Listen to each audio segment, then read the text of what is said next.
안녕하세요. 안녕하세요. 반갑습니다. 안녕하십니까, 사무장님. 네, 우리 피조사관. 오랜만에 둘이 같이 촬영을 하게 됐어요. 네, 맞습니다. 너무 좋습니다. 네, 오늘 한번 즐겁게 한번 얘기 나눠볼 수 있도록 하죠. 네. 오늘 저희가 준비한 주제가 IRP에 관련된 내용인데 어떤 내용을 말씀드려야 할까요?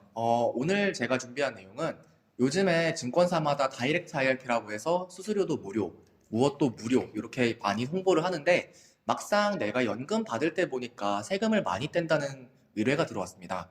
그래서 오늘은 IRP 내에서의 자산 구분과 과세 체계에 대해서 준비했습니다. 네, 아주 좋은 내용이네요. IRP를 아주 많은 분들께서 가입하고 가지고 계시지만 생각보다 IRP라는 계좌 안에서 자산이 구분된다라는 사실을 모르고 계시는 분들이 상당히 많으시더라고요. 맞습니다. 요 IRP 내에서도 자산이 구분되어 있는데 요 부분을 하나하나 좀 세세하게 다뤄보도록 네, 하겠습니다. 맞습니다. 네, 맞습니다. 화면에 보이는 바와 같이 IRP라는 하나의 계좌 안에도 자산이 여러 가지로 구분이 됩니다. 이 자산의 구분에 따라서 내가 수령할 때 내야 하는 세금이 달라진다는 사실. 오늘 그 세부적인 세금의 내용에 대해서 한번 브리핑을 드려보도록 하겠습니다. 어떤 내용들이 있을까요? 네, 먼저 세액공제 받지 않고 내가 추가 납입한 금액입니다.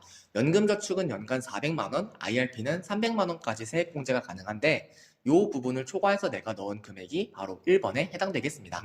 두 번째는 회사에서 내가 퇴직할 때 받은 퇴직급여에 해당하는 부분이 있습니다. 그리고 또 어떤 부분들이 있죠? 네, 세 번째로는 아까 1번에서 말씀드렸던 연금저축 400만 원, IRP 300만 원에 내가 세액공제 혜택을 받은 금액이 있겠습니다. 네. 그리고 마지막으로는 앞에 1, 2, 3번에서 발생한 운용수익 이렇게 네 가지로 나누어집니다. 네, 이 4번 운용 수익이 참 커지면 좋을 텐데요. 맞습니다. 그죠? 네. 일반적으로 IRP를 처음 가입하는 당시에 가입자가 직접 설정하지 않는 이상은 이 1, 2, 3, 4번의 순서대로 계좌 내에서 자금이 출금이 됩니다. 하지만 가입자 스스로 나는 예를 들어서 운용 수익을 먼저 받겠다라고 설정을 하면은 그런 운용 수익을 먼저 출금할 수 있는데요. 이 경우에는 내가 내야 하는 세금이 달라지기 때문에 이 순서를 설정하는 것이 굉장히 중요합니다. 네, 요 자산별로 과세 체계를 보면은 세액공제 받지 않고 추가 납입한 금액은 내가 받은 혜택이 없기 때문에 당연히 내가 연금을 받을 때 내야 되는 세금도 없습니다. 비과세라니. 어떻게 생각해보면은 내가 받은 혜택이 없기 때문에 내야 할 세금도 없는 건데, 비과세라니 일단 기분이 좋죠. 아, 맞습니다. 네, 다음은 어떤 것들이죠? 다음은 퇴직급여에 대한 세금입니다. 퇴직급여는 연금소득세를 내게 되는데 요 연금소득세는 퇴직소득세의 60%에서 70%에 해당하는 금액을 연금소득세로 내게 됩니다. 상당히 많은 부분을 할인해주네요. 네, 맞습니다. 네. 마지막으로 요 3번과 4번은 내 나이에 따라서 연금소득세 3.3에서 5.5%를 과세하게 됩니다. 그러면 내가 연금을 얼마를 받을 수 있는지가 사실 우리 가입자분들께서는 가장 고민하고 궁금하신 부분이잖아요. 네, 이 맞습니다. 연금 수령 한도에 대해서도 한번 좀 말씀을 드려봐야겠어요. 1번과 2번에 대해서는 따로 연금 수령 한도가 존재하지 않는데 3번과 4번에 대해서는 연금 수령 한도가 존재합니다. 화면에서 보이시는 바와 같이 11- 수령 연차분의 적립금 곱하기 120%가 1년에 내가 받을 수 있는 연금 수령 한도입니다. 그렇게 얘기하니까 상당히 어려운 것처럼 느껴지는데 혹시 예를 들어서 한번 좀 설명해 주시겠어요? 네, 예를 들어서 내가 3번과 4번에 대해서 해당하는 금액이 1억 원이다 라고 한다면은 이번 연차부터 연금을 수령할 때는 1억 원에 120%인 연간 1200만 원까지 연금을 수령할 수 있는 겁니다. 오. 그러면 이 1200만 원을 만약에 넘어가는 초과분에 대해서는 어떤 세금이 부과될까요? 요 초과분에 대해서는 기타 소득세로 16.5% 과세하게 되니 연금 개시 전에 반드시 확인해야겠습니다. 여기서 중요한 점이 있습니다. 공식에서 보시듯이 11 연차라는 것은 10년 이상 연금을 받았을 때 혜택을 많이 주겠다라는 뜻인데요.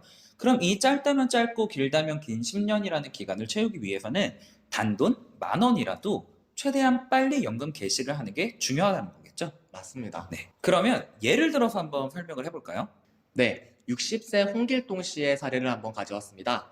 1번에 해당하는 금액은 1,000만 원, 2번에 해당하는 금액은 1억 2천만 원, 3번과 4번을 합해서 6천만 원이 있다고 가정을 했을 때 1번은 비과세, 2번은 퇴직소득세 400만 원의 70%인 280만 원, 3번과 4번은 합해서 연금소득세 330만 원을 납부하게 됩니다. 따라서 월 158만 원 수령이 가능하시고 월 연금소득세는 5830원이 부과되겠습니다.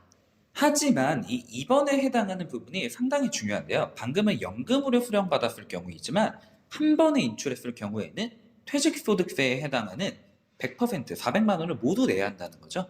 네, 어떤 뜻이냐면 연금으로 수령했을 때는 할인을 해주겠다라는 뜻입니다. 그리고 또 중요한 부분이 하나가 있죠. 맞습니다. 요 3번과 4번에 해당하는 금액을 연간 1,200만 원 이상 수령할 시에는 전액 종합소득세에 합산되게 되니 반드시 연금 개시 전에 꼼꼼히 따져봐야겠습니다. 초과되는 부분만 과세라는 것이 아니라 전체 금액이 합산된다는 거죠. 네, 맞습니다. 네.